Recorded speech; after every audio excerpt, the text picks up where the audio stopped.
Joining us now, National Review's Michael Brendan Dougherty. He's author of a new piece in National Review where he's talking about how if you want to have people get vaccinated, that the unvaccinated cannot feel disrespected. This is part of a big thing that we've talked about in today's show about how exactly to reach people who have such low institutional trust and more. Michael, we really appreciate you joining us. Thanks, man.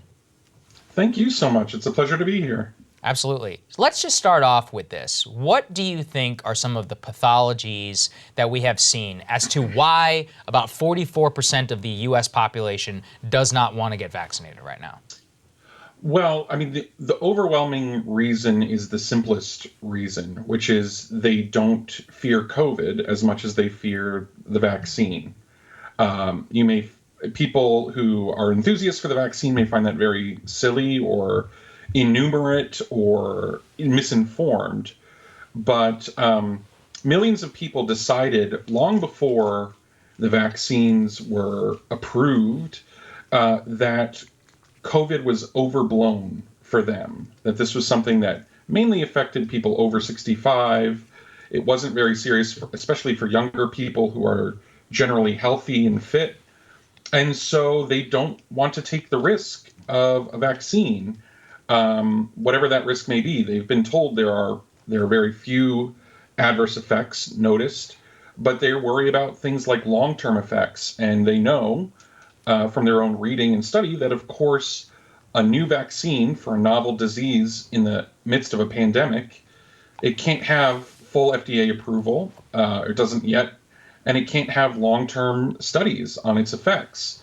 And so many of them are just making a calculation that they feel is completely rational, that they don't want to take this. And some would go further, and they feel that because public health officials have occasionally lied or misrepresented the truth about risks, that they've, covered up potentially the lab leak theory and tried to censor that. They feel that many of them feel that there's something maybe a little underhanded or sinister at work in the vaccine effort. And they've also find, I think, what caused me to write the piece was that in just talking to the vaccine skeptics in my own family, among my friends, I noticed that none of the public health apparatus was addressing their stated concerns, right? It would just be these kind of messages about what we already know about the vaccines. And they're concerned about what we don't know. And they find it creepy that millions of dollars is being spent reaching out to them, and yet they're not being spoken to like adults with real concerns.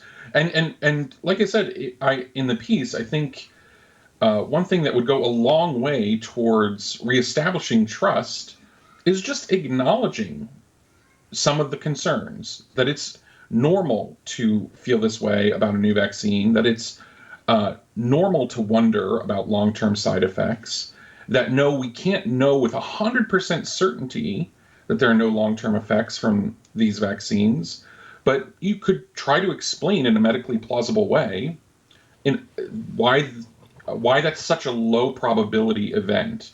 Now, I suspect that that's something true and something public health officials could do, but it's beyond my competence as a pundit to do that. So it's on someone else to give this explanation. And I know for many people it feels like lowering themselves to address people they deem to have made an irrational choice already.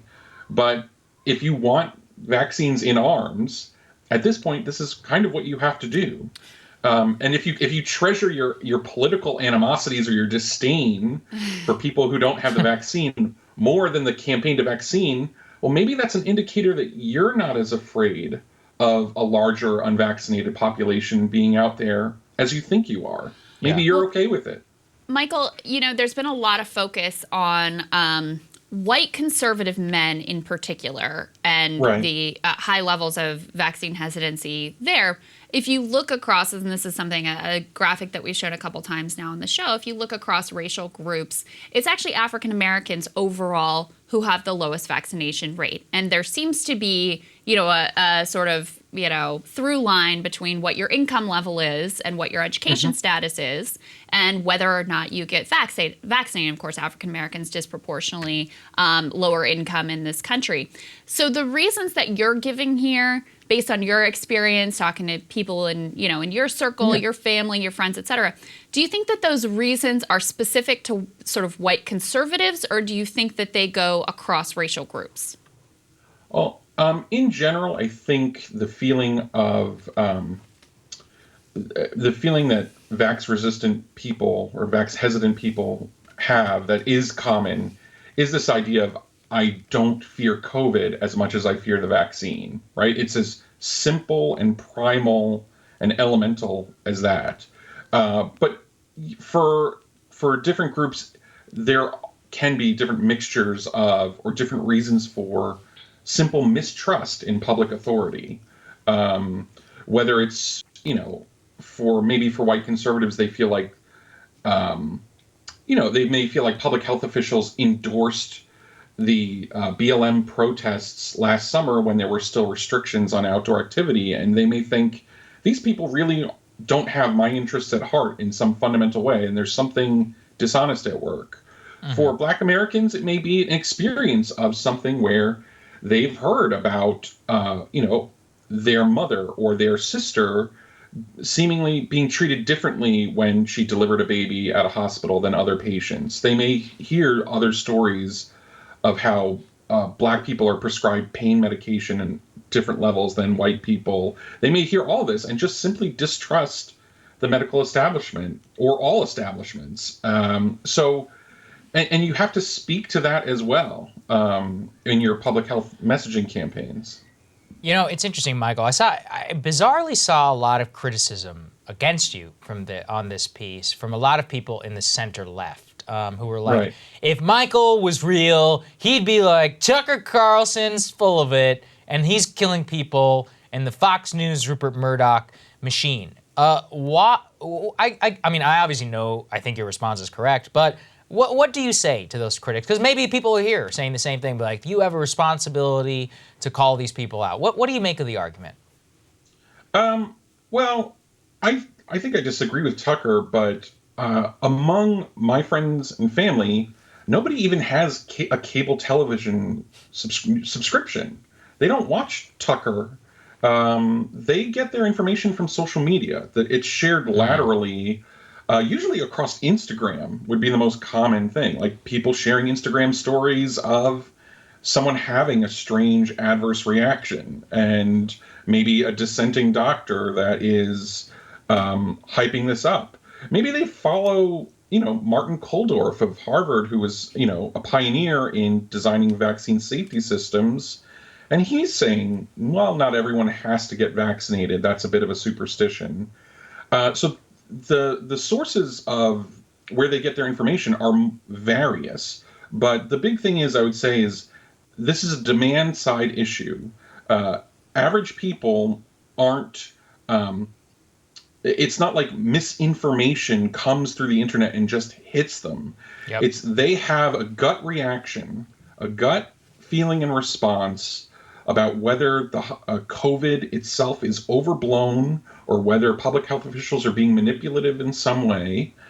And they have this fear, the fear of the unknown. And listen, they know, for instance, people say like, okay, well, just research the history of mRNA theory, which goes back 50 years. We've known theoretically that this should work for a very long time, and now it's here, and so you should celebrate that. And they would just reasonably say, like, yes, that's a theory on paper, but science is about empiricism. So this is a live experiment.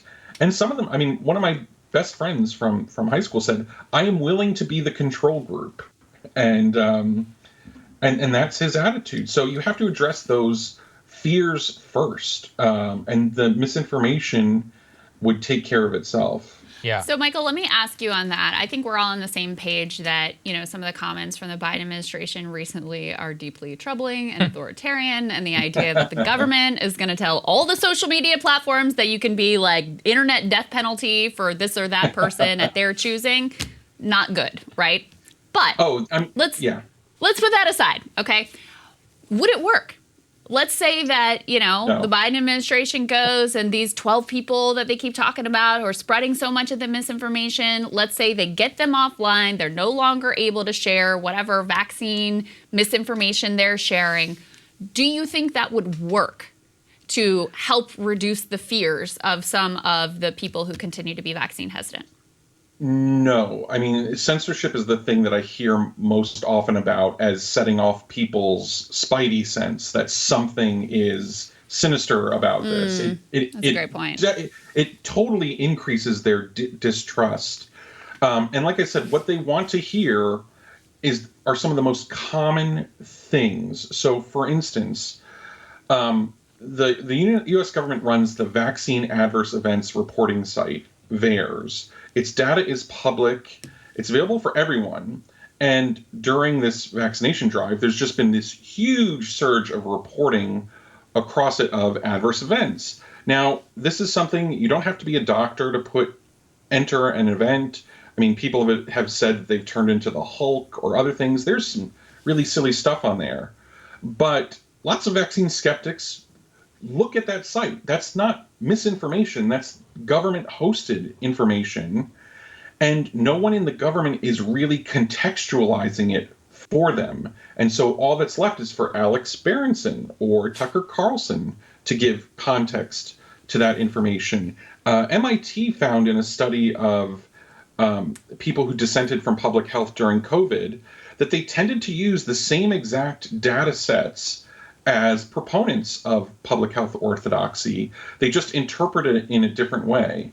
And so my view is that to counter, what you deem misinformation, you don't need censorship. You need patient contextualization. You need more information, better information. Censorship would have the exact opposite effect that they want. And so, Michael, I think this is where we were having a debate on the show today, which is that to what extent, here's what I was saying. My basic posit was this. I was like, instead of talking about Facebook, look at the actual populations, lower middle class, blacks, whites, and Hispanics. Find people who have credibility within those groups and send them through the Deep South or wherever, where you see hotspots and people with vaccinations. But what Krystal was rightly saying is, I don't know if it worked. We pointed to a past Frank Luntz focus group, so take that with, the biggest grain of salt you can find. But they were like, look, I support Trump, but if he told me to get vaccinated, I wouldn't do anything about it. Do you think that it wouldn't have any impact on my decision? Is there a way for quote-unquote influencers, people with credibility and more, to message this? Or is it more of a bottom-up phenomenon that we're seeing? It depends how those influencers go about it. If it's something completely independent where it's literally just like a well-known internet celebrity just volunteering their experience. Maybe, some of them don't get vaccinated and then they get seriously ill and they share that story and it goes viral. That would be more effective than something that is branded as a government ad, because then it feels like that's taking advantage. I mean, I think you'll find, and what some studies are starting to indicate, is that vaccine hesitant people, some of them do end up taking the vaccine. They really are telling the truth when they say they were waiting to see what would happen. And some of the key influencers for them turn out to be their GP, right? They're a doctor they've known for years. And it's a problem for America because lots of people don't have a GP. And it may be one reason why the UK has had so much success in uptake is because the NHS system, whatever you want to say about it, people can find their GP and they can get information from someone they know that has a medical background. When they're just looking at Tony Fauci telling you that, your 3-year-old has to mask outdoors or something like that, I mean, you might just think like this is some kind of fraud is at work here. Okay, guys, thanks for watching. That was a 15-minute preview of what will be a longer conversation available to all of our premium subscribers, which is we give them 2 long-form interviews a month. Michael is one of the perfect people to do that with. If you want to become a premium subscriber today, link is right down there in the description notes. Premium members, you'll get the long-form interview with Michael a little bit later today. We love you all so much, and we will see you all on Thursday. Love you guys. See you Thursday.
Hey guys, thanks so much for watching. That's right. Just as a reminder, you can become a premium subscriber today. Watch the full show completely uncut, our reactions to each other's monologues. You get to listen to it, you get to ask us questions, all that good stuff. Link is right there in the description or at breakingpoints.com. Best of all, great way to say screw you to the mainstream media.